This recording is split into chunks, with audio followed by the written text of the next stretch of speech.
নামৰ প্ৰেমৰ নদী ধীৰে ধীৰে বৈ যায় ৰাম নামে ৰাম নামে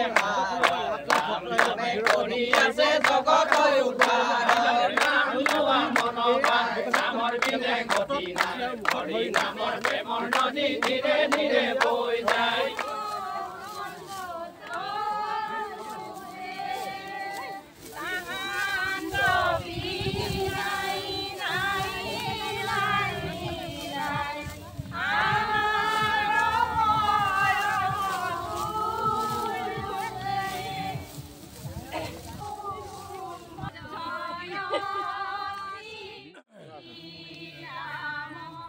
সৰ্বগুণাকৰ যাকেৰি নাহি কেউ পাম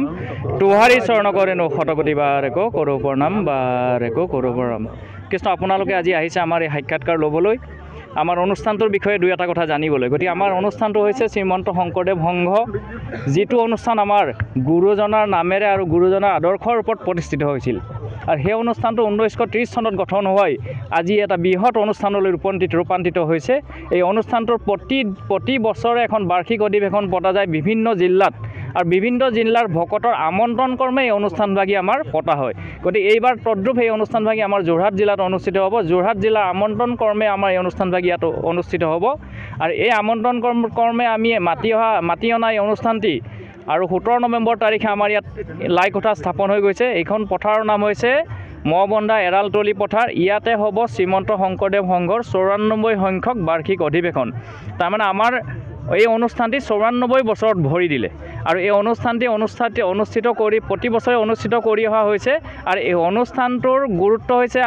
আমাৰ এটাই লক্ষ্য যে আমি অসমৰ প্ৰতিজন ব্যক্তিৰ হৃদয়ত যাতে শ্ৰীমন্ত শংকৰদেৱক স্থাপন কৰিব পাৰোঁ কাৰণ তেওঁ আমাৰ জগত গুৰু গতিকে গুৰুজনাক আমি প্ৰত্যেকজন ব্যক্তিৰ হৃদয়ত আমি স্থাপন কৰিব বিচাৰোঁ এই গুৰুজনাৰ নীতি আদৰ্শ যাতে প্ৰত্যেকজন ব্যক্তিয়ে অসমৰ উপলব্ধি কৰে আৰু উপলব্ধি কৰি তেওঁৰ আদৰ্শৰে যাতে অনুপ্ৰীণিত হৈ তেওঁৰ অনুষ্ঠানৰ লগত যাতে সহযোগ আগবঢ়ায় আমি এই আমাৰ মূল লক্ষ্য আৰু এই অনুষ্ঠানভাগী এতিয়া বৈষ্ণৱ পণ্ডিত সোণাৰাম চুতীয়া সমন্বয় ক্ষেত্ৰ হিচাপে নামাকৰণ কৰিছে এই গোটেই ক্ষেত্ৰখনত আৰু ইয়াত প্ৰায় আমাৰ 200টা শিবিৰ থাকিব 40 লাখ ভকত গোট খাব 20 লাখ ভকত হয়তো আমাৰ ৰাতিয়ে দিনে ইয়াত থাকিব লাগিব এই 200টা শিবিৰত আমি তেওঁলোকক থকাৰ কাৰণে আয়োজন কৰি দিম আৰু যথেষ্ট ভকত বৈষ্ণৱে সিদ্ধ ল'ব পৰা এটা ডাঙৰ ভোজনালয় থাকিব আৰু তাৰ উপৰিও এটা মূল আকৰ্ষণ হ'ব এইবাৰ যিটো কোনো জিলাতে হোৱা নাছিলে এইটো আমাৰ মূলৰ সাংস্কৃতিক শাখা আৰু জিলাৰ সাংস্কৃতিক শাখাই দুইটো শাখাই একেলগে লগ খাই এটা অনুষ্ঠান কৰিব সেইটো হৈছে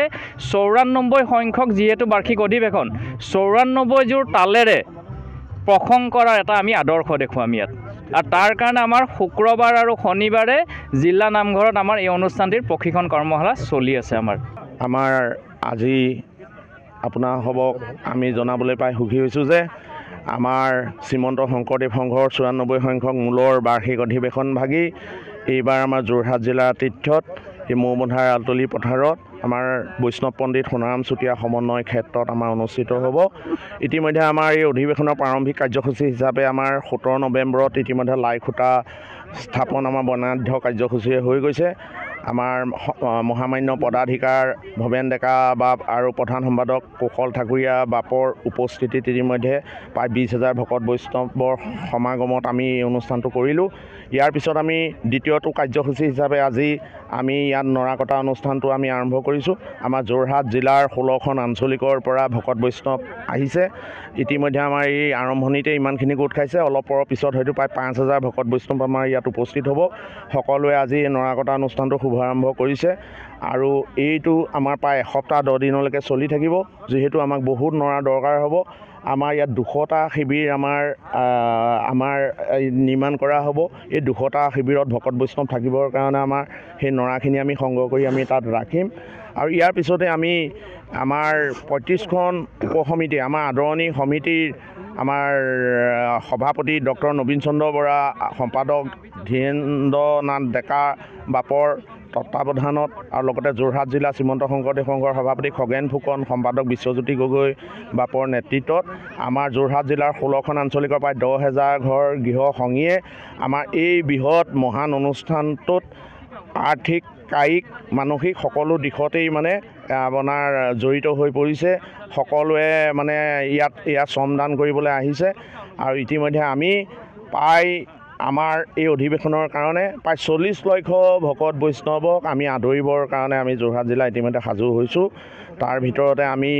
এই 40 লক্ষ ভকতক আমি আপ্যায়নৰো সেইধৰণে আমি ব্যৱস্থা ৰাখিছোঁ আৰু আমি ভাবিছোঁ যে আমাৰ যোৰহাট জিলাৰ আতিথ্যত আমাৰ শ্ৰীমন্ত শংকৰদেৱ সংঘৰ 94 সংখ্যক বাৰ্ষিক অধিৱেশন ভাগ আমাৰ সুন্দৰ আৰু সফলভাৱে আমি সাফল্যমণ্ডিত কৰিব পাৰিম। ইতিমধ্যে আমাৰ অৰুণাচলেই হওক, নাগালেণ্ডেই হওক, আমাৰ মেঘালয়, মিজোৰাম, আমাৰ উত্তৰ পূৰ্বাঞ্চলৰ বিভিন্ন জিলাকে আদি কৰি আমাৰ দিল্লী, উৰিষ্যাতো আমাৰ জিলা আছে। আমাৰ সৰ্বমুঠ 56খন জিলা আপোনাৰ এতিয়া আমাৰ ইয়াত এই সমবেত হ'বহি আৰু 56খন জিলাৰ পিছতো আমাৰ নিজৰ শ্ৰীমন্ত শংকৰদেৱ সংঘৰ সংগীসকলৰ উপৰিও আমাৰ এই সমগ্ৰ অসমৰ বিভিন্ন ধৰ্ম, বৰ্ণ, জাতি নিৰ্বিশেষে আমাৰ ইয়াত ইতিমধ্যে তেখেতসকলে আমাক ইতিমধ্যে আহি সহায় সহযোগ কৰিছে। আমাৰ জাতি, ধৰ্ম, বৰ্ণ নিৰ্বিশেষে সকলো এই অনুষ্ঠানটোত জড়িত হৈ পৰিছে। আমাৰ অঞ্চলৱৰ্তী ৰাইজ, আমাৰ ইছলাম ধৰ্মাৱলম্বী যিসকল আমাৰ ব্যক্তি আছে তেখেতসকলেও আমাক সহায় সহযোগ কৰিছে। তেখেতসকলে আমাক প্ৰতি মুহূৰ্ততে খা খবৰ লৈছে। আমি সকলোৱে মিলি যোৰহাট জিলাত এখন সৰ্বাংগ সুন্দৰ অধিৱেশন উপহাৰ দিব পাৰিম বুলি আমি আশা কৰিছোঁ আৰু সদায় আমি প্ৰভু ভগৱন্তৰ আমি কৃপা দৃষ্টি পাবৰ কাৰণে আমি সদায় ভগৱন্তৰ ওচৰত আমি সেৱা জনাই আছোঁ যাতে আমি সকলো দিশৰ পৰা অধিৱেশনখন আমি সফল কাম কৰিব পাৰিম। আপুনি বিচৰা বাতৰি পাব কেৱল নিউজ 18 এপত। নিউজ 18 এপ ডাউনলোড কৰিবলৈ স্কেন কৰক এই QR কোড। গুগল প্লে ষ্টৰতো পাব এই নিউজ 18 এপ।